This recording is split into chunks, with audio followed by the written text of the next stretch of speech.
어느 누구나 오라. 어느 누구나 주께 나오라.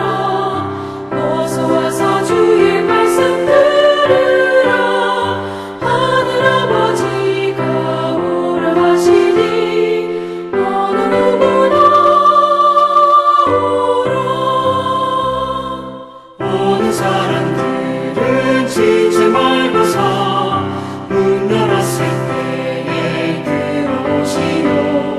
생명길은 오직 구주 예수니 어느 누구나 오라. 어느 누구나 주께 나오라. 어서 와서 주의 말씀 들으라. 하늘 아버지가 오라 하시니 어느 누구나 오라.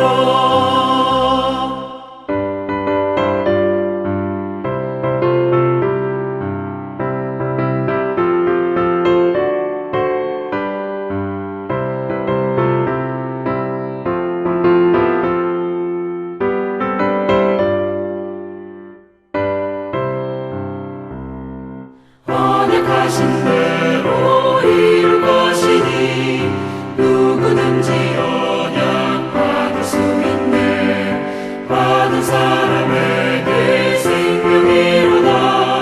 어느 누구나 오라. 어느 누구나 주께 나오라. 어서 와서 주의 말씀 들으라. 하늘 아버지가 오라 하시니 어느 누구나 오라.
오늘 묵상할 말씀은 사도행전 9장 1절로 22절입니다. 1절, 사울이 주의 제자들에 대하여 여전히 위협과 살기가 등등하여 대제사장에게 가서 다메섹 여러 회당에 가져갈 공문을 청하니 이는 만일 그 도를 따르는 사람을 만나면 남녀를 막론하고 결박하여 예루살렘으로 잡아오려 함이라. 사울이 길을 가다가 다메섹에 가까이 이르더니 호련히 하늘로부터 빛이 그를 둘로 비치는지라. 땅에 엎드러져 들음에 소리가 있어 이르되 사울아 사울아 내가 어찌하여 나를 핍박하느냐 하시거늘 대답하되 주여 누구시니까? 이르시되 나는 내가 핍박하는 예수라. 너는 일어나 시내로 돌아가라. 내가 행할 것을 내게 이를 자가 있느니라 하시니 같이 가던 사람들은 소리만 듣고 아무도 보지 못하여 말을 못하고 서 있더라. 사울이 땅에서 일어나 눈은 떴으나 아무것도 보지 못하고 사람의 손에 끌려 다메섹으로 들어가서 사흘 동안 보지 못하고 먹지도 마시지도 아니하니라. 그때 다메섹에 아나니아라 하는 제자가 있더니 주께서 환상 중에 불러 이르시되 아나니아야 하시거늘 대답하되 주여 내가 여기 있나이다 하니 주께서 이르시되 일어나 직가라 하는 거리로 가서 유다의 집에서 5 사람 사울이라 하는 사람을 찾으라. 그가 기도하는 중이니라.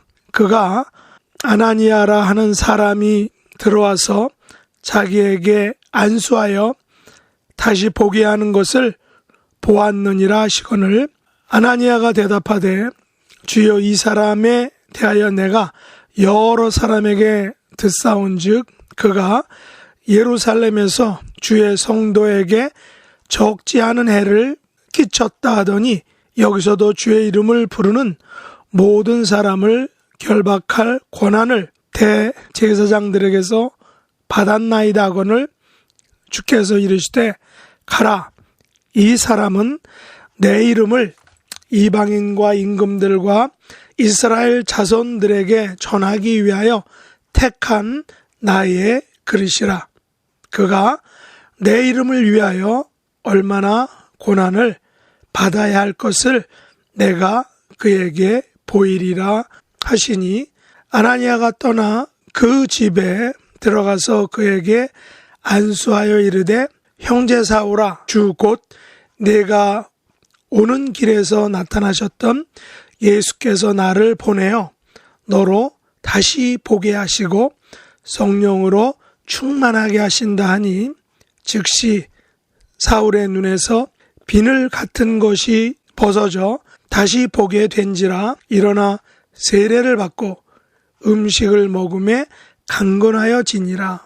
사울이 다메섹에 있는 제자들과 함께 며칠 있을새 즉시로 각 회당에서 예수가 하나님의 아들이심을 전파하니 듣는 사람이 다 놀라 말하되 이 사람이 예루살렘에서 이 이름을 부르는 사람을 멸하려던 자가 아니냐.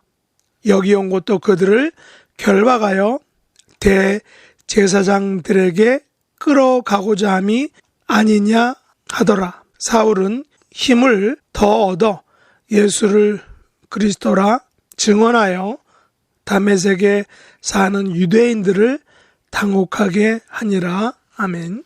오늘 말씀의 제목은 하나님께서 택한 그릇입니다. 사도행전 9장은 사도 바울의 회심장입니다. 예수님께서는 당신의 사역을 위하여 12 사도를 택하시고 그들과 함께 동거하시고 그들과 함께 사역하시고 그 뒤에 십자가에 못 박히신 다음에 3일 만에 부활하시고 다시 하늘로 올라가시면서 그들에게 사역을 위임하셨습니다. 이들은 성령 강림 이후 예수님께서 명하셨던 사역을 더욱 다이나믹하게 행하였습니다. 특별히 베드로와 요한을 통하여 많은 이적들이 나타났습니다. 그리고 베드로 설교의 주제는 바로 예수는 그리스도라는 사실을 증거하는 것이었습니다. 예수님의 12 제자들은 대부분 평범한 유대 출신들이었습니다.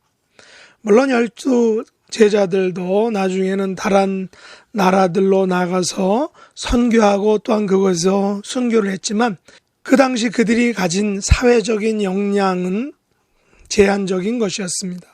그러나 예수님께서 오늘 본문에서 부르신 사울은 12 제자들과는 다른 배경과 또한 다른 사회적 역량을 가진 사람이었습니다. 사울은 당시 유명한 가말리엘 문화에서 공부한 엘리트 사회적 지도층이었습니다. 그는 전통 유대인이면서 학문적으로나 또 사회적으로나 활동 영역이 매우 넓었습니다. 그는 유대적 전통에도 매우 밝았습니다. 동시에 당시 주변 정세에 밝아 이방인들 세계에도 정통했던 것입니다. 우리는 하나님께서 구약에서 모세를 택하시어 율법을 주신 것을 알고 있습니다. 그렇다면 신약에서는 사울, 바로 사도 바울을 택하셔서 율법의 완성이신, 율법의 핵심이신 예수 그리스도의 복음을 전하게 하셨다는 것입니다. 특별히 그 복음을 유대인들만이 아닌 이방 세계에 전하게 하신 것입니다. 오늘 본문 15절과 16절에 보면 예수님께서 사울을 택하신 직접적인 이유에 대해서 다메섹의 아나니아에게 분명하게 말씀하셨습니다. 한번 다시 읽어보겠습니다. 주께서 이르시되 가라, 이 사람은 내 이름을 위하여 이방인과 임금들과 이스라엘 자손들에게 전하기 위하여 택한 나의 그릇이라. 그가 내 이름을 위하여 얼마나 고난을 받아야 할 것을 내가 그에게 보이리라. 사울은 예수님의 이름을 이방인과 임금들과 이스라엘 자손에게 전하기 위하여 택하신 그릇이다 라는 것입니다. 또한 사울은 예수님의 이름을 위하여 고난을 받아야 할 사람으로 부름을 받았다라고 말합니다. 한마디로 사울은 예수님의 이름을 이방 세계에 증거하기 위해 부름을 받았으며 동시에 고난을 받을 사람으로 택함을 받았다는 것입니다. 모세는 구약의 가장 중요한 율법서인 모세오경을 기록하였습니다. 바울은 신약의 27권의 성경 중에 무려 13개의 서신을 저술하였습니다. 바울은 예수님의 이름을 이방인에게 전하기 위하여 4번에 걸친 선교 여행을 했습니다. 그의 선교 여행의 목적은 오직 예수님의 이름을 증거하기 위한 것이었습니다. 성경에는 자세하게 나와 있지는 않지만 바울의 성격은 매우 좀 급했다라고 학자들은 말하고 있습니다. 그래서 바울의 삶에 대해서 다루고 있는 책들이나 저술들, 비디오를 보면 학자들은 그의 성격을 급한 성격으로 묘사하고 있습니다. 분명히 바울도 사람으로서 가지는 단점이 있었을 것입니다. 그의 동료 바나바와는 전혀 다른 그런 성격으로 성경에 묘사되고 있는 것을 우리가 알고 있습니다. 그럼에도 불구하고 바울은 오직 예수님의 이름을 이방인과 임금들과 이스라엘 자손에게 전하기 위하여 부름받은 신약시대의 모세라고 개인적으로 생각합니다. 전통적인 유대인으로서 예수님을 믿는 사람들을 괴롭히고 박해하고 예수님의 이름을 부정하던 사울이 오늘 본문에서 다메섹으로 가는 길에 부활하신 예수님을 직접 만남으로 그의 삶의 방향은 완전히 180도 바뀌게 되었습니다. 사울은 이전에는 예수님을 박해하는 사람이었습니다. 그러나 예수님을 만난 후로는 예수님의 이름을 전하는 사람이 되었습니다. 예수님께서는 사흘 동안 그의 눈을 보지 못하게 하셨습니다. 사흘 동안에 무슨 일들이 일어났을까 한번 우리가 상상해 볼 수 있습니다. 사울은 예수님을 처음 만났을 때에도 몹시 두렵고 떨렸을 것입니다. 자기가 박해하고 반대하던 그 예수님의 음성을 직접 들었기 때문일 것입니다. 예수님의 제자들도 부활하신 예수님을 배웠을 때 무섭고 떨렸는데 사울은 그 예수님을 믿는 사람들을 박해하는 일을 했던 사람이었으니 얼마나 더 무서웠을까요? 예수님께서는 갑자기 나타나셔서 사울아 사울아 내가 어찌하여 나를 박해하느냐? 나는 내가 박해하는 예수라 라고 말씀하셨을 때 사울은 너무나 무섭고 겁이 났을 것입니다. 너는 일어나 시내로 들어가라. 내가 행할 것을 내게 이를 자가 있느니라 라고 말씀하실 때 사울은 아마도 그 말이 무슨 의미인지를 잘 몰랐을 것입니다. 오직 사울은 자신에게 일어난 엄청난 일에 대해 자신은 아무것도 할 수 없는 그런 무능력한 상태에 놓이게 되었습니다. 게다가 말이 사울이지 멀쩡하던 사람이 갑자기 사흘씩이나 보지 못하게 되고 먹지도 마시지도 못한다면 사울은 그 마음에 과연 어떤 생각이 들었을까요? 그 몸의 상태는 어떤 형편이었을까요? 사울은 사흘 밤낮을 심한 공포와 두려움과 또 황당함과 좌절과 절망과 또 배고픔과 갈증 속에서 보냈을 것입니다. 다메섹에 들어와서는 3일 동안 공포와 두려움의 나날들을 보냈을 것입니다. 그러나 그런 두려움과 캄캄함 속에서 예수님께서는 사울에게 기도하게 하셨다라고 성경은 말합니다. 심지어 예수님께서는 사울에게 아나니아가 안수하여 다시 보게 하는 환상까지 사울에게 보여주셨다는 것입니다. 예수님께서 아나니아를 통하여 사울에게 주신 것은 다시 보는 것과 그리고 성령의 충만이었다라고 오늘 본문은 말하고 있습니다. 사울은 다시 보게 됨을 통하여 예수님을 아마 다시 보게 되었을 것입니다. 전에는 예수님을 박해했지만 이제는 박해할 뿐이 아님을 확실히 알게 되었을 것입니다. 또한 성령의 충만함을 통하여 예수님의 본 모습을 잘 알게 되었을 것입니다.